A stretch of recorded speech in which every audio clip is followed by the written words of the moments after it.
பசங்களும் மாடியில் வம்பிழுத்துட்டு இருக்காங்க. இப்படி முடிஞ்ச மண்டே எபிசோடோட இப்போ நம்ம டியூஸ்டே எபிசோடு ஆரம்பிக்குதுங்க. ஆனால் டியூஸ்டே எபிசோடில் இப்போ 3 பொம்பளைங்களும் கிச்சனில் உட்காந்து பேசுகிறாங்க. எப்படி மீனா உங்களால் மாதம் மாதம் காசு கொடுக்க முடியும்னு ரோகிணி கேட்குறாங்க. நாங்கள் உழைக்கிறோம், நான் எப்படியாவது கஷ்டப்பட்டு கொடுத்துருவேன்னு மீனா சொல்கிறாங்க.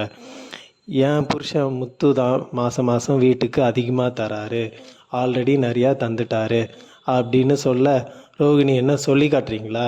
என் வீட்டுக்காரர் தான் இப்போ நிறையா சம்பாதிக்கிறாரு, இனிமேல்ட்டு பாருங்கள் அவர் நிறையா தருவார் அப்படின்னு சொல்ல, மீனாவும் அதுக்கு அதான் அவர் 8,000 தராருல ஷேரு, ஆனால் என் புருஷன் பாருங்கள் 10,000 தராரு அப்படின்னு சொல்ல, ஸ்ருதி சண்டையை விலக்கி வைக்கிறாங்க.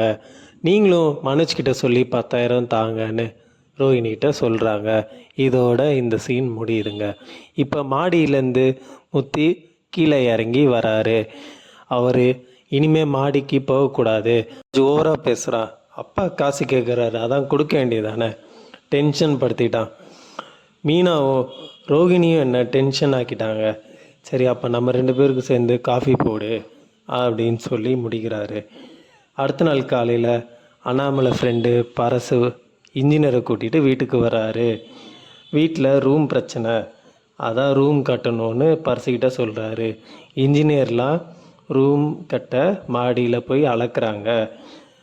உடனே விஜயாவும் வாங்க மாடிக்கு போய் பார்ப்போம், அப்பா இன்ஜினியரை கூட்டிகிட்டு வந்திருக்காரு அப்படின்னு சொல்கிறாங்க. எல்லாரும் மாடிக்கு வராங்க. அண்ணாமலையும் எல்லார்கிட்டேயும் ரூம் கட்ட முடிவு பண்ணிட்டேன் அப்படின்னு சொல்கிறாரு. இன்ஜினியரும் பரசும் கிளம்புறாங்க. கீழே எல்லாரும் ஹாலில் கூடி பேசிக்கிறாங்க. விஜயா யாருக்கு ரூமு?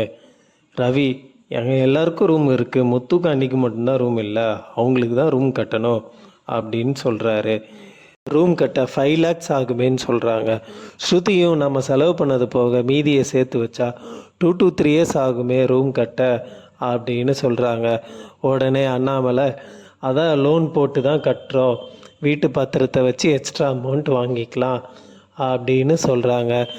இதில் மூக்கு வேத்த விஜயா இவங்க 2 பேருக்கு தானே ஒரு குடிசையை கட்டி விட வேண்டியதானே அப்படின்னு சொல்கிறாங்க.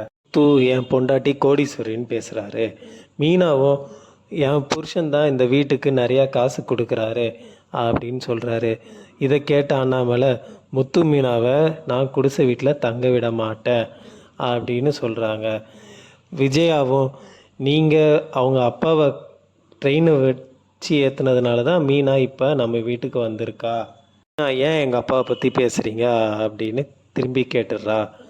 விஜயா நான் பத்திரம் எல்லாம் கொடுக்க மாட்டேன்னு அப்படின்னு ஸ்ட்ரிக்டாக சொல்லிடுறாங்க. முத்துவும் எல்லாரும் இந்த பேச்சை இங்கே விடுங்க, நாங்கள் ஹால்லே தங்கிக்கிறோம் அப்படின்னு சொல்லி இதை முடிக்கிறாரு.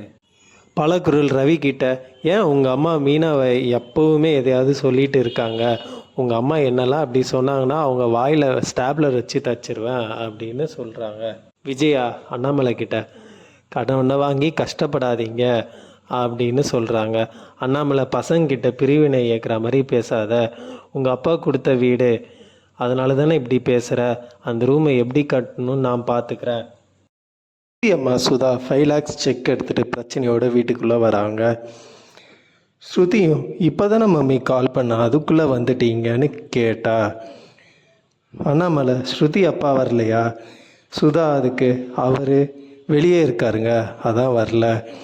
இங்கே வீட்டில் நடக்கிற விஷயத்த ஸ்ருதி சொன்னால், மாடியில் ரூம் கட்ட போகிறீங்களாமே, ஸ்ருதி அப்பா தானே இந்த வீடு கட்டவோ லோன் ஏற்பாடு பண்ணி தந்தார் அப்படின்னு சொல்கிறதோட இந்த எபிசோடு இங்கே முடியுதுங்க.